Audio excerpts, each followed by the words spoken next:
ఈరోజు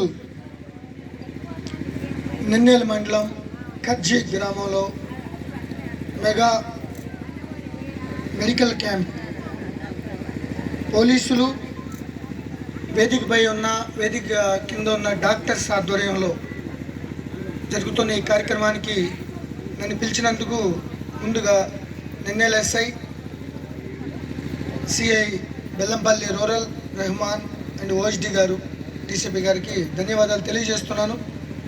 ఈ కార్యక్రమానికి విచ్చేసిన నూతనంగా వచ్చిన ఓఎస్డి గారు శరత్ గారు, అట్లాగే మీ డీసీపీ ఉదయ్ కుమార్ రెడ్డి గారు, రెహమాన్ గారు, ఏసీపీ జగదీష్, ఎస్ఐ నిన్నేల్, ఇంకా ఇక్కడికి వచ్చిన మిగతా పోలీస్ ఆఫీసర్లందరికీ, అట్లాగే వేదికపై ఉన్న ఈ గ్రామ సర్పంచ్ గారికి, ఎంపీటీసీ, జెడ్పీటీసీ, ఎంపీపీ మరియు లోకల్ లీడర్స్, ప్రజాప్రతినిధులు, ఇక్కడికి వచ్చిన 50 మంది అక్క చెల్లెళ్ళు, అన్నదమ్ములు, పెద్దవాళ్ళకి, అదేవిధంగా మీడియా మిత్రులందరికీ నమస్కారం.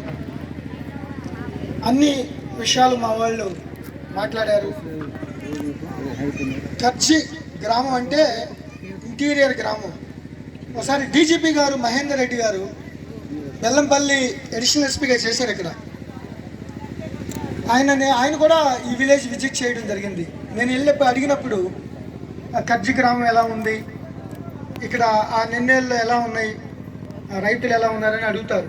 అంటే ఆయన యంగ్స్టార్గా ఉన్నప్పుడు జస్ట్ లైక్ శరత్ గారు లాగా ఆ విధమైన గ్రామాన్ని అప్పుడు కూడా గుర్తుపెట్టుకున్నారు. నేను కూడా 2018 ఫస్ట్ విలేజ్ విజిట్ ఇదే ఎలక్షన్స్కి కజ్జికి వచ్చి స్కూల్ దగ్గర అందరితో మాట్లాడటం జరిగింది. మన డీసీపీ గారు చెప్పారు, వాళ్ళందరూ ఎస్ఎల్ చేశారు. ఇక్కడ 15 ఏళ్ల క్రితం ఎలా ఉంది, ఇప్పుడు ఎలా ఉంది.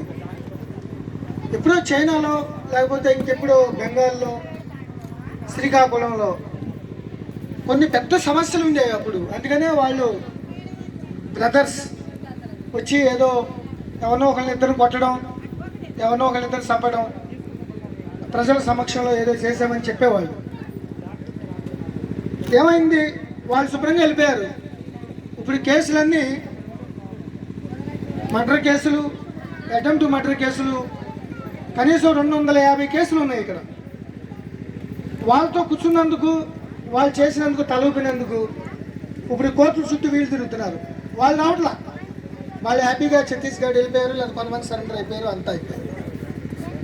నేనేంటంటే మంచి ఏదో చెడేదో చూడండి. ఇప్పుడు నక్సలైట్లు వచ్చి ఇక్కడ సమస్యల్ని పరిష్కరించే అంత సమస్యలు లేవు ఇక్కడ.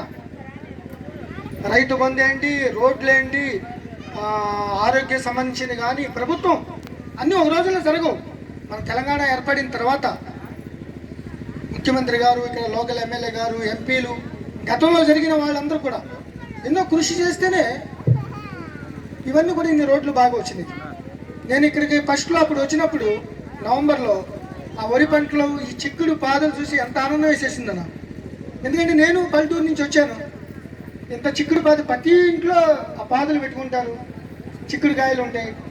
చక్కగా ఆ వరి దిగేసి నేను అక్కడికి వెళ్ళి ఆ పొలం లోనికి వెళ్తుంటే మా వాళ్ళు ఏంటిది మీ సాధితే వెళ్ళిపోతున్నారు అనుకుంటున్నారు వాళ్ళు.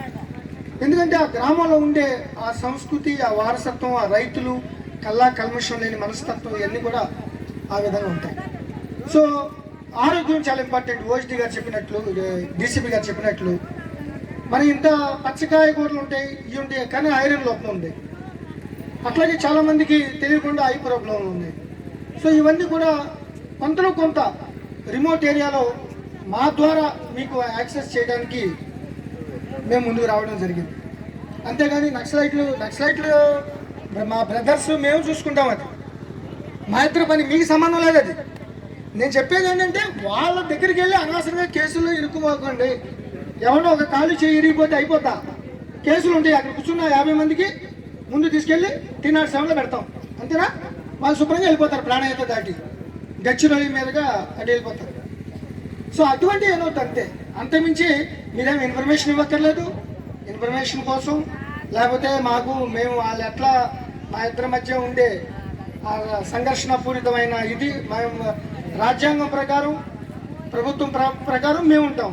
వాళ్ళు దాని మీద నమ్మకాలు లేవు, ఎన్నికలు నమ్మకాలు లేవు, ఏమీ లేవు, అదేదో చెప్తారు. అది మా ఇద్దరు ఇష్యూ, అది మీ సంబంధం లేదు. ఎందుకు అంటే మన డీసీపీ గారు మాట్లాడారు కాబట్టి నేను మాట్లాడాను. మేము ఇక్కడికి ఎందుకు వచ్చామంటే 3000 మంది రామగుండం కమిషనరేట్లో కానిస్టేబుల్స్ ఉంటే ఎవరికి కోవిడ్ రాలా. ఎక్కడికక్కడ వెహికల్స్ 15,000 వెహికల్స్ సీజ్ చేసాం. ఈవెన్ ఎమ్మెల్యే గారు, మినిస్టర్ గారు చెప్పినా వదల. ఎందుకంటే వదిలితే వీళ్ళందరూ వెళ్ళిపోతూ ఉంటారు, కుర్రాళ్ళు అంటించేసుకుంటారని. అటువంటి సమయంలో 2 డెడ్ బాడీలు వచ్చినాయి గాంధీ నుంచి. తల్లిదండ్రులు కూడా చూడలేని పరిస్థితి సందర్భం. ఆ క్రిమేషన్ అక్కడ దగ్గరికి వెళ్ళకూడదు, ఏడవకూడదు, పట్టుకోకూడదు. వైరస్ ప్రాబ్లం అది. ఇక ఎవరికి డాక్టర్స్కి మాకు తప్పదు. డాక్టర్స్కి వాళ్ళ వృత్తి అది కదా. నాకు అది వైరస్ అంటుకుపోతుంటే ఏం చేస్తారు?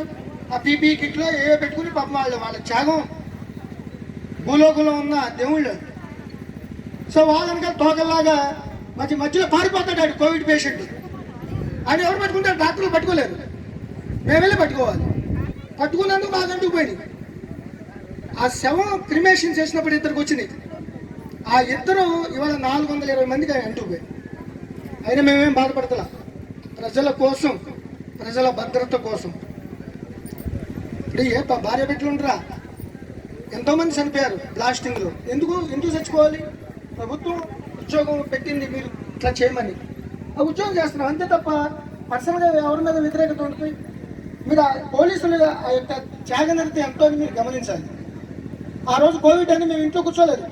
మోటార్ సైకిల్తో నేను కూడా మొత్తం అన్ని ఊళ్ళన్నీ తిరిగాను. ఎందుకంటే అందరూ కొట్టాలి, 4 తన్నాలి, లేకపోతే కుర్రోళ్ళు వారు ఎందుకు వస్తారో తెలియదు. రోడ్లు ఎలా ఖాళీగా ఉంది చూస్తాకు వస్తున్నారంట. అందరూ ఇంట్లో ఎలా ఉన్నారు, అసలు ఏంటి రోడ్లు ఎంత ఖాళీగా ఉన్నాయని జలపాలు వేసుకుని వస్తుంటే 4 తడి అంటించి పంపించాము. విలేకరులు కూడా బాగా సపోర్ట్ చేశారు. ఎవరో ఒకరిద్దరు కొట్టి అనవసరంగా ఇబ్బంది బాలయ్యారు, కానీ మేము మంచి ఉద్దేశంతో చేశాం. నేనేది ఏ కార్యక్రమం అయినా సరే పోలీసులు ముందుంటారు. ఏ కార్యక్రమం అయినా అందరికన్నా ముందు వస్తారు. అందరూ సేఫ్టీగా వెళ్ళిపోయినాక ఏ పండుగ అయినా, బతుకమ్మ పండుగ అయినా, లేకపోతే రంజాన్ అయినా, బక్రీద్ అయినా అందరికన్నా ముందు లాస్ట్లో అందరూ బతుకమ్మలో చక్కగా ఆడుకుంటుంటే మన వాళ్ళు అక్కడ బందోబస్తు. సో ఇంత త్యాగాలు చేసిన వాళ్ళు మీరు గుర్తించాలి. అయినా కూడా మేము ఎందుకు మాకు ఎప్పుడు ఇలా కొట్టడం, నిజాం పరిపాలన నుంచి బాధుడు, కొట్టుడు, ఉరుకుడు అవన్నీ లేవు. ఇప్పుడు తెలంగాణ ఏర్పడిన తర్వాత ముఖ్యమంత్రి గారు ఎన్నో ఫెసిలిటీస్ ఇచ్చారు. డీజీ మహేందర్ రెడ్డి గారి ఆధ్వర్యంలో ఏ నార్మల్ చిన్న వ్యక్తిని కూడా అనవసరంగా కొట్టొద్దు. ఎవరిని కొట్టాల్సిన అవసరం లేదు. చట్ట ప్రకారమే చేసుకోవాలి. 80 మంది మీద పీడీ యాక్ట్లు పెట్టాం. రౌడీ అన్నవాడు ఎవరు లేడు. ఒక నిన్నెల్లా మన తెలీదు ల్యాండ్ ఇష్యూలు మన ఉదయ్ కుమార్ రెడ్డి చెప్తున్నాడు. ఎక్కడెక్కడ పంచాయతీలు ఢిల్లీకి ట్వీట్లు పెట్టుకున్నారు. ఒక నిన్నెల్లో జరిగింది. అది ఆ కాగితాల మీద రెవెన్యూలోనే ప్రాబ్లం ఉన్నాయి. బెల్లంపల్లి టౌన్లో కొన్ని ప్రాబ్లం ఉన్నాయి. ఏది ఆ సింగరేణి రెవెన్యూ మాకు తెలియదు అంటున్నారు. బట్ వాటికి కూడా పరిష్కారం తెచ్చుకుంటాం. ఓవరాల్గా ఈ డాక్టర్స్ ఈరోజు ఒక్క గంట ఉంటే ఒక 10 పేషెంట్లు చూస్తారు వాళ్ళు. అటువంటిది వదులుకుని ఇక్కడికి వచ్చి వాళ్ళు ఎంతో స్పాన్సర్ చేసి మీకోసం ఇన్ని కార్యక్రమాలు చేయడం చాలా గ్రేట్. రామగుండం కమిషనరేట్ తరఫున వాళ్ళందరికీ ధన్యవాదాలు తెలియజేస్తున్నాను. ఇక్కడ ఏదన్నా మీకు ఇంకా పెద్ద ఇష్యూలు ఏదైనా ఉంటే మీకు పై లెవెల్లో హైదరాబాద్కు రిఫర్ కూడా చేయడం జరుగుతుంది. కలెక్టర్ గారితో మాట్లాడతాం, డైరెక్టర్ హెల్త్ కూడా మాట్లాడతారు. యంగ్ స్టార్ ఓఎస్డీ గారు వచ్చారు. ఆయన ఈ రిమోట్ ఏరియాలన్నీ ఆయన దగ్గరుండి రోడ్లు ఇప్పుడే అడుగుతాడు. ఆయన రోడ్లన్నీ మంచిగా వేయించాలి సార్, అన్నీ టాప్గా ఉండాలి, అందరికీ మంచిగా ఉండాలని. డెఫినెట్గా ఈ రోడ్లు, ప్రాణహిత ఇదంతా ఒక సస్యశ్యామలంగా ఉండాలి. మీరు కూడా మంచి ఆరోగ్యంగా ఉండాలి. బాగా చదువుకోవాలి. మా బ్రదర్స్ పోలీసు అన్ని పక్కన పెట్టండి. బాగా ఐఏఎస్ రావాలి, ఐపీఎస్ రావాలి. ఈయన ఐపీఎస్ డైరెక్ట్ వరంగల్ నుంచి వచ్చాడు ఆయన. ఇప్పుడు ఎస్పీ, ఇంకో జిల్లాకి ఎస్పీ అయిపోతాడు 2-3 నెలల్లో. సో అట్లా ఎస్పీలు, కలెక్టర్లు అవ్వాలి. నిన్నేళ్ళ గ్రామం నుంచి ఒక ఆయన అయినట్టున్నాడు. ఎవరో ఐఆర్ఎస్ అయ్యాడు, కానీ ఆయన ఏదో పొలం తీసుకుని ఇక ఆయన వాళ్ళు కొట్టుడు, వాళ్ళ మీద వీళ్ళ మీద వాళ్ళు కంటిన్యూగా కొడతానే ఉన్నారు. కలెక్టర్లు అవ్వాలి, ఎస్ఐలు అవ్వాలి, కానిస్టేబుల్స్ అవ్వాలి. మీ ఆరోగ్యం బాగా చూసుకోవాలి. నాకు ఈ కార్యక్రమానికి ఈరోజు మరి పిలిచినందుకు ఓఎస్డీ గారు, డిఎస్పీ గారిని, డీసీపీ గారిని, ఆల్ డాక్టర్స్ పేరున ఇక్కడున్న పెద్దలు ఇంత ఓపికగా కూర్చుని ఈ కార్యక్రమాన్ని సక్సెస్ఫుల్ చేసినందుకు రామగుండం కమిషనరేట్ తరఫున హృదయపూర్వకంగా మనస్ఫూర్తిగా ధన్యవాదాలు తెలియజేస్తున్నాను. Thank very much. ఈయన కూడా ఐపీఎస్ అక్కడ మన ఉత్తరప్రదేశ్ నుంచి రావడం జరిగింది ఆయన. రీసెంట్ కూడా లవ్ మ్యారేజ్ చేసుకున్నాడు ఆయన. ట్రైనింగ్ ఏఎస్పీ అన్నమాట. లవ్ మ్యారేజ్ అంటే ఐపీఎస్లు ఐఏఎస్లు అంటే కట్నాలు పెద్ద వచ్చేస్తాయి అనుకుంటారు కదా. ₹1 కూడా తీసుకోకుండా చాలా సింపుల్గా పెళ్లి చేసుకుని మళ్ళీ సిసిసి నర్స్పూర్లో ట్రైనింగ్ అవుతున్నాడు ఆయన. ఓకే, అశోక్ కుమార్ గారు, థ్యాంక్ యూ వెరీ మచ్.